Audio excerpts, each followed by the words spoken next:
Right now, as many as 1 in 5 adults feels bloated on a regular basis. That tight, swollen, uncomfortable belly that shows up most days. For many of you watching, it arrives like clockwork, flat in the morning, distended by evening.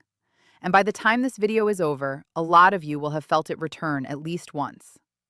Here's the part almost nobody explains clearly. That swelling is usually not fat. And it is not your colon rotting. It is something simpler and far more fixable. I'm Dr. Chen. I'm a health educator and medical researcher, and what I do on this channel is take real, peer-reviewed science and translate it into plain language. The kind of careful explanation a rushed 15-minute appointment rarely has time for. So let me give you that time today. If this channel helps you understand your own body a little better, take 1 second now. Subscribe, tap like, and join. We're working toward 100,000 people who want clear, honest health information. And you being here gets us closer. Here is my promise for the next half hour. By the end of this video, you'll understand what belly bloat actually is, why it tends to get worse with age, and the real studied role of one inexpensive seed, fennel, in calming a bloated gut. You'll also know exactly what to do this week. Not a miracle, a method. Let's begin. Let's clear up the biggest misunderstanding first. When your belly swells after a meal, most people reach for one of two explanations. Either, I've gained weight, or something darker. Something is wrong. Something is decaying inside me. Both of those are usually wrong, and believing them keeps you stuck. Here is the reality. Fat doesn't appear over the course of an afternoon and vanish by morning. But bloating does exactly that. So if your belly looks flat when you wake up and tight by dinner, you are not watching fat. You are watching pressure. Trapped gas, a digestive system moving too slowly, and a bit of fluid shifting around. And the rotting idea? That word is frightening, and it's also inaccurate. Your colon is home to trillions of bacteria. That is supposed to be true. Those bacteria break down the parts of your food your own body can't. The honest word for what they do is not rotting. It is fermentation, a normal, necessary process. The problem is never that fermentation happens. The problem is when it happens out of balance, producing more gas than your gut can comfortably move along. Think of your digestive tract as a long, one-way road. Food gets on at one end and travels to the other. Bloating is not a broken road, and it is not a poisoned road. It is a traffic jam. Things are moving too slowly, gas is building up behind the slow-moving traffic, and the pressure has nowhere to go. You feel that pressure as a swollen, tight belly. So the question is not, how do I detox my rotting colon? There is nothing to detox. The real question is, how do I keep the traffic moving, and how do I keep the gas down to a reasonable level? That is the whole point of this video. Let's go a little deeper, because once you see the mechanism, every solution later in this video will make obvious sense. When you eat, food travels down into your stomach, then into your small intestine, the long, narrow tube where most nutrients are absorbed. Whatever your body can't break down on its own, then arrives in your large intestine, also called the colon. And the colon is where the interesting work happens. Your colon contains your gut microbiome, the community of trillions of bacteria living inside you. Picture them as a compost system, or better, a garden you are quietly feeding 3 times a day. When that garden receives the right material, mainly fiber, the part of plants your body can't digest, the helpful bacteria ferment it. As they ferment, they release short-chain fatty acids, which is just the scientific name for small, beneficial compounds. One of them, called butyrate, is the preferred fuel for the cells lining your colon. In other words, your gut bacteria help feed your gut wall itself. That is the system working well. Here is where bloating creeps in. Fermentation always produces some gas. That's normal. A small amount of gas every day is healthy. But two things tip it into discomfort. First, transit time. How long food takes to travel that one-way road. The slower it moves, the longer material sits, and the longer bacteria have to ferment it, and the more gas accumulates. Slow transit also means stool itself lingers, taking up room. That backed-up material presses outward, and you feel a hard, full, distended belly. Second is the makeup of your microbiome. Imagine an orchestra. When the players are balanced, you get music. When a few sections drown everyone out, you get noise. A gut-fed, mostly processed, low-fiber food tends to lose its diversity. Certain gas-heavy fermenters take over. The result is more gas, less of those helpful compounds, and a gut wall that's a little more irritable. That irritation can make your belly feel even more sensitive to normal amounts of gas, so a small jam feels like a big one. Now layer age on top. Here is something most people aren't told. As you move past 50, the natural rhythm of your intestines, the gentle, wave-like squeezing called peristalsis, tends to slow down. You may also move less, drink less water, and take more medications, several of which slow the gut further. Slower gut, longer transit, more fermentation, more pressure. This is a major reason a belly that behaved fine at 35 starts misbehaving at 60. And here's the myth worth retiring. Myth: bloating is just something you're stuck with as you age. Reality: the slowdown is real, but it is highly responsive to what you do, to fiber, fluid, movement, and how you eat. The biology is on your side if you give it the right inputs. This is why every week you wait, the pattern gets a little more comfortable in your body and a little harder to interrupt. So let's interrupt it. Most bloating comes down to a handful of everyday habits. Here are the 5 I see most often. Number 1, eating fast and swallowing air. This is the cause people overlook completely. When you eat quickly, talk while chewing, or gulp drinks, you swallow air along with your food. The medical term is aerophagy, literally air eating. That air has to go somewhere. Some comes back up as a burp, the rest travels down and adds directly to the gas in your gut. If you finish a meal in 6 or 7 minutes, you are almost certainly doing this. Myth: bloating is only about what you eat. Reality: how you eat, your speed, can matter just as much. The good news is, this one costs nothing to fix. Number 2, constipation and slow transit. You don't have to feel constipated in the dramatic sense to have a sluggish gut. If your traffic moves slowly, stool and gas accumulate and your belly distends. Chronic constipation is common, affecting roughly 1 in 8 adults, and it becomes more frequent with age. Stool that sits longer also ferments longer, which means more gas on top of the physical bulk. It's a double burden, the jam plus the fumes from the jam. Number 3, a fiber-starved microbiome. Most adults eat far less fiber than recommended. Standard guidance for adults over 50 is roughly 21 to 30 grams a day, and large surveys show most people fall well short. Here's the counterintuitive part. Too little fiber doesn't just cause constipation. Over time, it narrows the diversity of your gut bacteria, leaving an imbalanced community that tends to produce more gas from whatever it does get. Your garden, underfed for years, grows weeds. A short aside: this is slow damage. It doesn't announce itself. It just quietly becomes your normal. Number 4, a diet built on ultra-processed food. Highly processed foods are usually low in fiber and high in refined ingredients and additives that some guts tolerate poorly. They feed the wrong members of your microbiome and starve the right ones. Some people also react to specific carbohydrates: onions, certain beans, wheat, some dairy, which are fermented heavily and produce noticeable gas. Note the word some. Not everyone needs to avoid these foods, and avoiding them blindly can backfire. We'll come back to how to find your own triggers. Number 5, a still body. Your gut is not separate from the rest of you.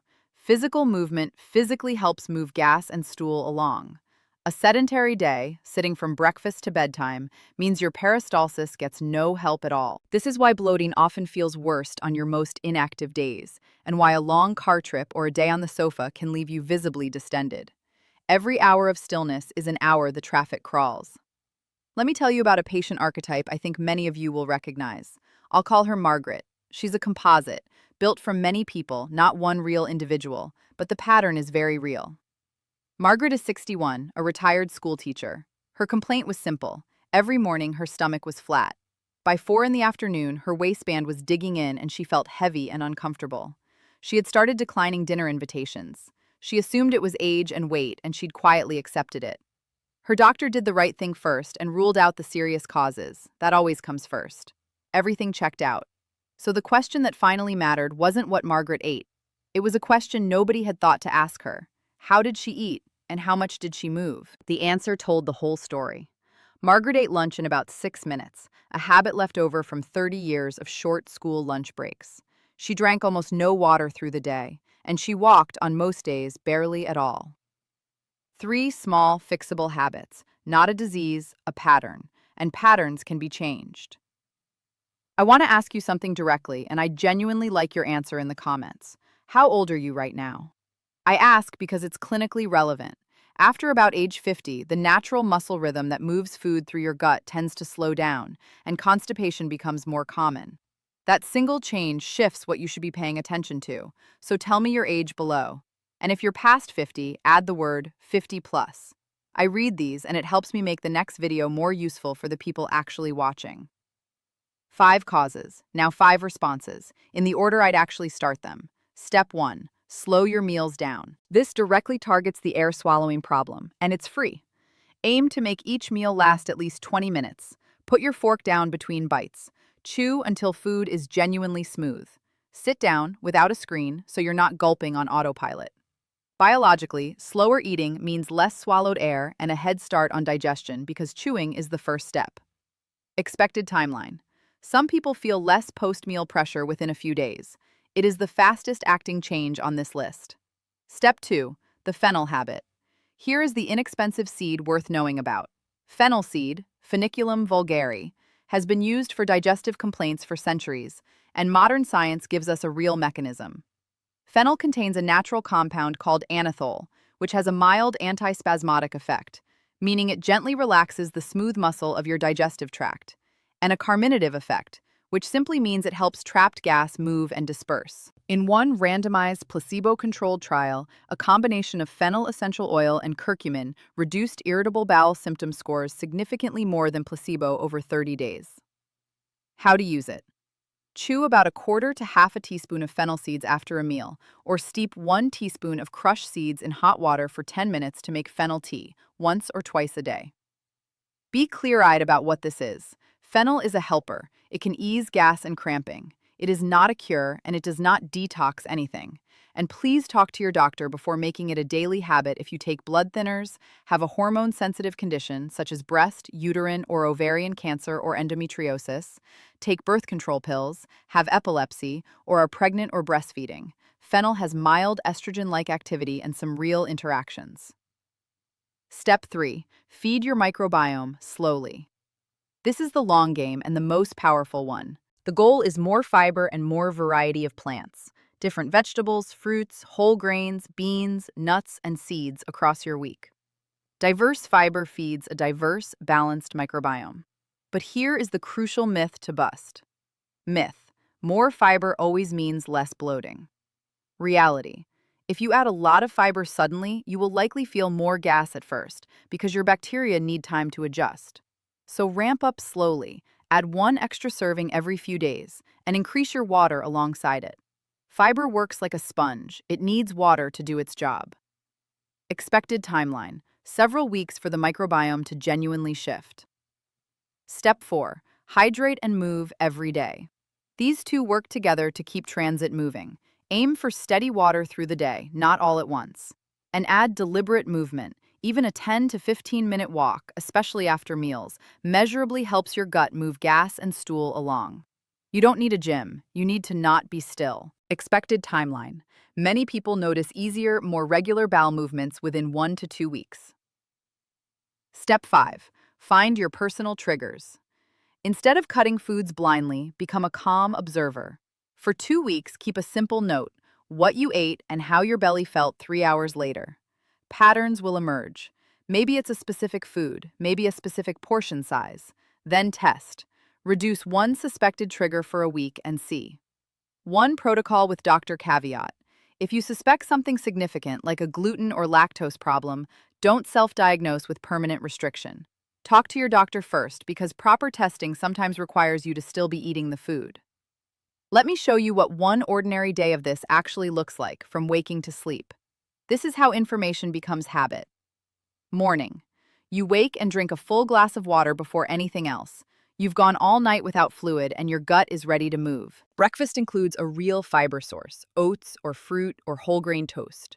You eat sitting down, slowly, for at least 15 minutes. After breakfast, a short walk, even around the block, to wake the gut up. Midday. Lunch is the meal Margaret got wrong, so this is where you focus. You step away from your desk. You give it a full 20 minutes. Fork down between bites. You include vegetables or beans for fiber and variety. Afterward, you chew a small pinch of fennel seeds or sip a cup of fennel tea. Then a 10-minute walk. Afternoon. This is when bloating used to peak, so this is when you keep sipping water and avoid sitting unbroken for hours. Stand up, stretch, move a little every hour. Evening. Dinner is earlier rather than later, giving your gut time to work before bed. Slow pace again. Another optional cup of fennel tea afterward. A gentle stroll if you can. Then you stop eating well before sleep, so your digestive system isn't doing heavy work while you lie flat. Notice what this day is not. It is not extreme. It is not expensive. It is a series of small, repeatable choices.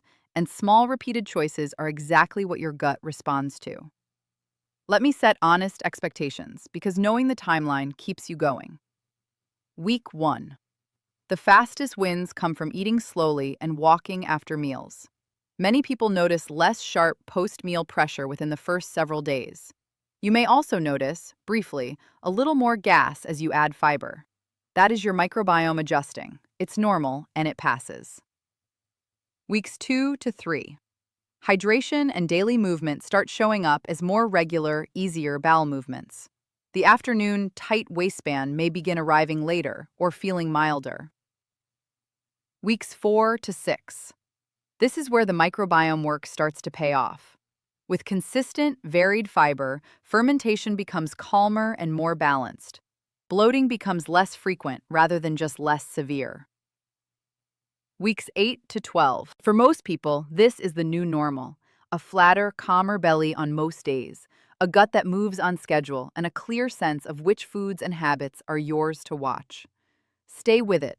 And come back, because in future videos we'll go deeper on the microbiome itself. Let's bring it home. The core insight of this video is this: your bloated belly is almost never fat, and it is never your colon rotting. It is pressure, trapped gas, and a digestive system moving too slowly, and pressure can be released. Your gut is not broken, it is asking for different inputs. Here's the whole plan in one memorable phrase: slow the meal, feed the garden, move the body. Slow the meal, eat unhurried, swallow less air. Feed the garden, diverse fiber, ramped up gently, with fennel as a small, studied helper for the gas itself. Move the body, water and walking to keep your traffic flowing. 5 causes, 5 answers, 1 sentence to remember.